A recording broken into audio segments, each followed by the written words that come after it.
What's good, YouTube? And welcome to the house. It seems like there's just crazy things happening every day with the market. Abyss Actor Wild Hope is one of them. We had a lot of different Abyss Actor cards announced, I believe for the next Legendary Duelist, if I'm not mistaken.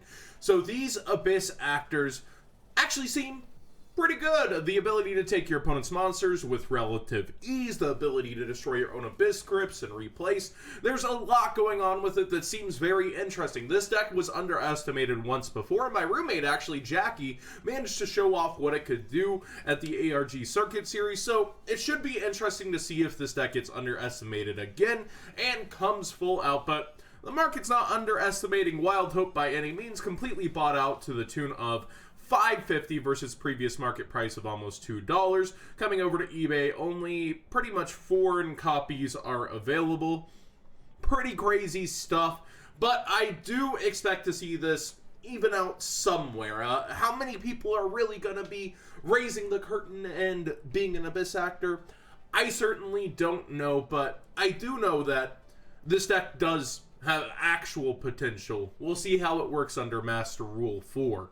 Now then, Shared Ride. It's been going up for a little bit and seems to have evened off, and the gold rare copies are still holding some value. It's always been a good card to have. It proved itself in Necross format, and it got me to thinking, what are some other cards in Necross format? And actually, this is from Zodiac Duelist that ended up being good because so many cards could be searched. Deck Lockdown was a huge surprise during the last WCQ, and during this format, it actually does a ton against a lot of the decks. You can't play Engage. You can't use your Goki effects. Everything seems to be pretty good against a lot of the decks, and searching is so much. Even Trick Stars can't end up Candina-ing, light staging. There's actually so much Deck Lockdown does. Let's read this card together. Neither player can add cards from their decks to their hand except by drawing them. Monsters cannot be special summoned from the main deck. Destroy this card during your second standby phase after activation. So basically, you're free to do your own build-to-board workshop and then slap this down and try to play Protect this. And your opponent's only going to have so many resources to do it because a lot of the decks right now are focused on, I need to special, search, special. This does a lot better at shutting down than, well, hey, can you kill me? Can I draw a hand trap before you kill me? This just straight up stops it, but at the same time, it puts itself on the field. It makes itself a target for destruction. So they do have to get to something that can stop this, but I feel like we're going to see this one pop up at Nationals again. Reminiscence of years past. Definitely a floodgate-like card that is highly underrated in this meta and is very good. I think Mistake is very similar to it, but the consequence is that you have to set it. It's cool to have a surprise, but people will be citing cards like Red Reboot that we have seen in the meta. So I think this actually has more against it from most decks than Deck Lockdown might. And this isn't going to help you fade an evenly matched or anything. So you're going to want to set it up with some negates. Play Protected, but not overcommit because there's evenly matched. Anytime you're committing something to the board and back row, it's rough, but Floodgates are typically worth it, and it's kind of the same thing. People argued about this versus Maxi, and then Lockdown came out of nowhere from a lot of the top players. So maybe the spice cooking in the goo in the back corner that a lot of you guys didn't consider. Another card a lot of people didn't consider that Simo brought to light is Triple Burst Dragon with his how good is this? And almost immediately after, a lot of people are like, hey, I want to try that out. It was about $1 even. It rose to $3 last night, but there was this man, Resource Gaming, holding the line with 177 copies left. So there was a hard line, and it wasn't getting crossed. So we see more people like Duelist Academy coming in here and listing lower and cooling off the price already. Basically, they had this card sitting around. They're like, I'd like to make a little something. But we do see on eBay, almost completely bought out to 12 results. It's actually at $4, so still cheaper over here, thanks to this man's having infinite quantities of them. Now, my personal opinion on the card, I like certain other rank 3s, or I guess you'd call them link 3s, Link rating of 3 is better than Triple Burst Dragon personally, but I do think this does have some unique aspects in the meta, such as stopping a Goki it's running over, stopping the Sky Striker monster that's in the graveyard once you run over another one. I do think there are some unique and pretty cool things about this, and it does give you arrows towards an extra Link as a Link 3, depending on what your deck is doing. So I gotta give props to this card a little bit. I think it has been underestimated, and it is just a little bit cute. Personally, somewhat budget at this point, at less than $10, is Topologic Tresbina. Trisbina? I'm not really sure, but this card, it's pretty good, but I do see where its weakness is in that you can't really summon to its pointer, so after you've used its effect, you then have to kind of continue onwards with it. Otherwise, you know, the card's getting banished that's coming into its pointers.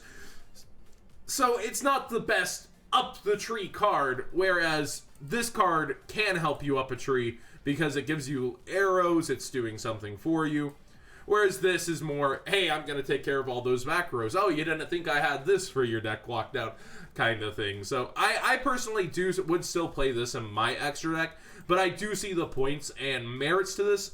Maybe it's something you might want to get right now since it's so cheap, or go on Dueling Book, test it out for yourself, and then decide if you want to buy it. But do kind of make a decision on it sooner than later, because with that big of an exposure on a card like this, you can see there's already a small effect, and now people are going to start, and thinking about really going for it. Kind of a bigger buyout, which is surprising with the time ruling. Going from 60 to 80 is Solemn Strike. I feel like it's been up there before, and maybe it's just due to the low quantities of sellers, but new listing being the lowest, it's pretty interesting. Let's actually go to sold items and end date recent first for this and see the actual, selling at 80.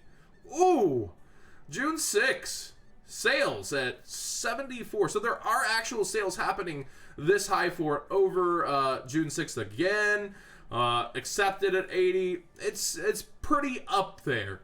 So it's kind of crazy to see. We do see some early Mays, and it was sitting at $65 sales, but kind of surprising to me, especially considering the new time rulings and the fact that not a lot of people are going for this card. But it is a classic. It is still Solemn Strike after all. It's just a little bit surprising with its not so out there play and the time rules. It's interesting. But we do see that the other variants are actually chilling out a little. Solemn Strike here. The supers, remember they were at 9s or 10s the last time I showed them.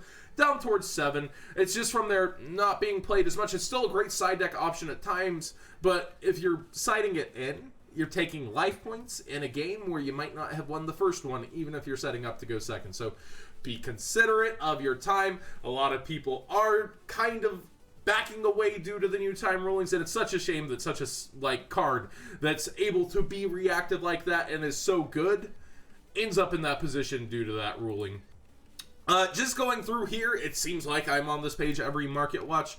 I'm not actually here for Engage. I'm not here for Widow Anchor that's falling. Beat, slowly going back down too. I did underestimate after Burners a little. It did appear in a couple of the top cut deck lists. But I'm here for these two continuously falling cards. Guys, just trust me. The quantities are somewhat there on market. 55 prices, 69. Trade for these. I wouldn't be necessarily buying these. These quantities will come back on the market right now. But get these as throw-ins on trades. These over the year will go up and up. It's a super rare holographic version of Allure. There's no way it stays under $2. And Toon Table of Contents, every variant of this has gone up over time. I know how much of this product was open. May seem a little insane to be saying this, but over time, really good to continue to get these thrown in on trades and just build yourself stacks of these, in my opinion. Smart trading, boys. Abuse something in a set that was so top heavy that it was ripped open for this. Over time, once ban lists happen, once these go by the wayside, these are no longer the most expensive things in the set. What's going to hold the classic value and end up in other decks? And people are going to want it for their degenerate OTK Exodia decks, putting counters on their Royal Magic libraries. People are going to want actual draw power. This comes in and out of metas. Think where it's going to be at. Just look ahead sometimes. So I would get these included in my trades. I wouldn't necessarily be buying these out, but whenever I'm trading, you know how you miss some value sometimes? If they have these in their binders, add them to the deal. That's my opinion. That's what I used to do a lot. I get a big stack and stuff like Fairy Winds, you know? Those went from being nothing to $6 at one point. Those could eventually see something like that. Spirals. I picked this as my deck. I learned the combos. I spent the 24-hour stream on my past streams doing it. They keep going down in prices despite having a top, one lone top, and the top cut.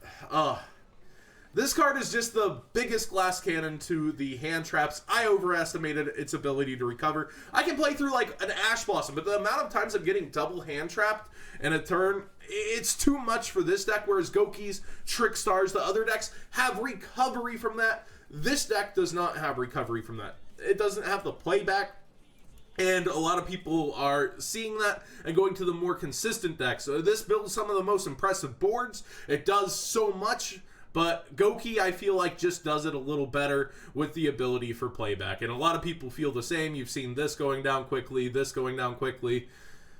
I admire the combos. I admire the ability to play through a hand trap, but you're not playing past Ghost Reaper if they draw that, and then you're not really playing through a lot of other things.